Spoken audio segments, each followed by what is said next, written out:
everyone, welcome back to my ninth episode of NFTs and Women. I'm Frankie, the creator of an upcoming CNFT project called the Matriarchs. Today I'm doing a short interview with Rona. Let's welcome Rona. So Rona, could you tell us about yourself and why you got into CNFTs? Hey there Matriarchs, and thank you so much for having me in this interview today. My name is Rona, I'm an author and a filmmaker, and I'm one of three parts of Serenity Pictures. Serenity Pictures is myself. Like I said, I'm a director, I'm a writer, and I'm a creative producer. And we have Carlos, who also is a director and a marvelous post-production wizard. And we have Ivo, our producer, who makes sure that everything runs smoothly and preferably on time, and also makes sure that our contracts are safe and secure and a win-win for everyone. Your project has two parts, Toxica Augusta and Toxica Film. Why did you decide on this approach? So we decided to simply give people the chance to mint the PFP as a kind of like appetizer for the movie. And each PFP comes with a little rarity or super rare.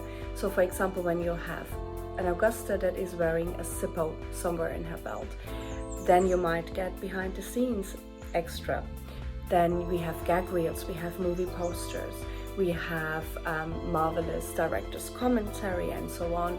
So we have a lot of things you get as an utility when you have an Augusta. You don't need to have the movie, but if you have an Augusta, you get all this utility, which is basically your key to unlock a little bit more than merely a nice PFP.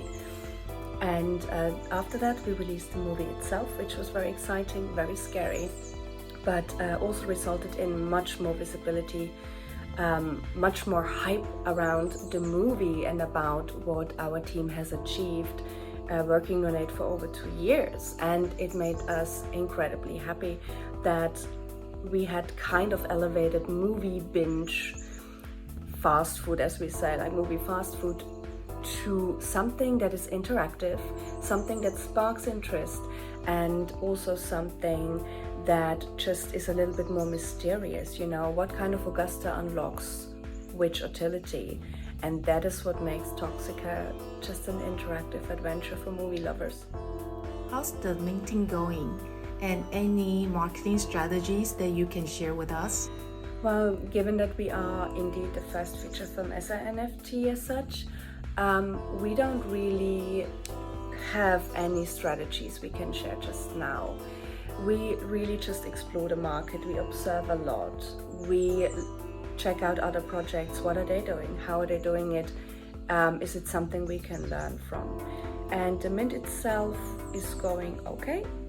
I mean, once again, considering that we are doing something fairly untested on uncharted territory, is more of an exploration for us right now. We are minting steadily. We're minting slow, but we are minting in a steady pace. We have a lot of supporters. We have, as filmmakers, not experienced such a supportive community before. So many cheerleaders, so many people who just love what we do, who just like our team, who appreciate our work, and who like to talk about the movie. Some of you guys have even watched it multiple times. So yeah, that is basically the experience we make right now. But I can assure you, for the next movie release, we will absolutely have a new battle plan. My last question is, have you faced some challenges filming the movies that you don't mind sharing? For one, making a movie requires a lot of dedication. If you make your studio film, you obviously have a lot of different opinions, a lot of different voices and moods in the background who try to sneak into your vision. We have experienced that working for studios before. As an indie filmmaker, you are a bit more free, you are a little bit more an individual filmmaker. So that surely has a lot of advantages and a lot of perks. However, you also are in charge of a lot more than when you have an entire team behind you. For example, Toxica was a team of 4. 3.5 rather. Sometimes people just join in for a scene or two. And it was simply shot mostly on location. It was all made by us. We all wore different hats, multiple hats. For example, Carlos was in charge of production, of location scouting, or of getting the locations ready. He also made sure people came from A to B. Then I myself made costumes. I designed all the sets myself. I made the props with Carlos together.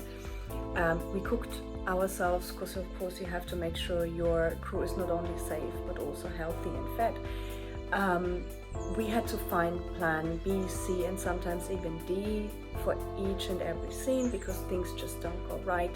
Someone is late, or there was a storm multiple times in London that just required us to rethink our entire plan once again. And if you miss out on shooting a scene, or a scene doesn't work out, it might be in terms of indie filmmaking that you simply don't have a movie. So you have to be 200% prepared at all times. You have to be prepared that you don't get what you want, that you simply have to adapt to a new vision, even if you might not like it that much at the time. But that's just how it is. I, for one, prefer indie filmmaking. It is also a marvelous boot camp. It shows you your shortcomings, and it also filters out what you're very good at and what you can, just put your focus on. Rona, thanks again for being on the show. Everybody, please check out her project and her cool movies. So I will see you guys next time. Bye-bye.